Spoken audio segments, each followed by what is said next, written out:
Hello guys, welcome back to our channel. இன்றைக்கி இந்த வீடியோவில் ஹெல்த்தி ஈவினிங் ஸ்நாக்ஸ் பட்டாணி சுண்டல் எப்படி செய்கிறதுன்னு தான் இந்த வீடியோவில் பார்க்க போகிறோம்.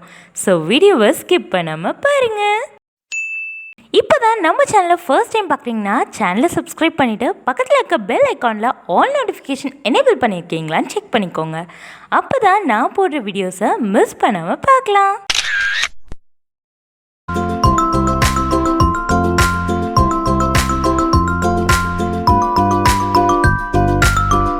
பட்டாணி சுண்டல் செய்யறதுக்கு 7 மணி நேரத்துக்கு முன்னாடியே 100 கிராம் பட்டாணியை தண்ணியில் ஊற வச்சுக்கோங்க. பட்டாணி சுண்டல் செய்யறதுக்கு தேவையான பொருட்கள்: மிளகாய்த்தூள், கடலை மாவு, பச்சை கொத்தமல்லி, பட்டாணி, உப்பு, கடுகு, பூண்டு, பெருஞ்சீரகம், கடலெண்ணெய்.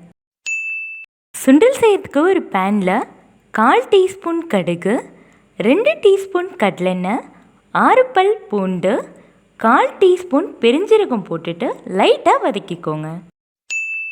இப்போது ஆல்ரெடி ஊற வச்சிருந்த 100 கிராம் பட்டாணியில் இருக்க தண்ணியெல்லாம் ஃபில்டர் பண்ணிவிட்டு குக்கரில் ஒரு விசில் வச்சு பட்டாணியை பாயில் பண்ணிக்கோங்க.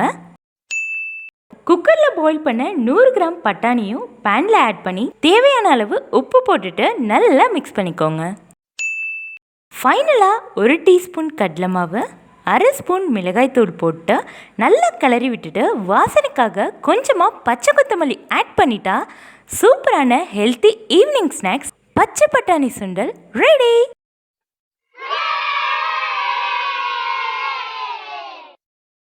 இந்த ஈவினிங் ஸ்நாக்ஸ் ரெசிபியை உங்கள் வீட்டில் ட்ரை பண்ணி பார்த்துட்டு எப்படி இருக்குன்னு மறக்காமல் கமெண்ட்டில் லீவ் பண்ணுங்கள்.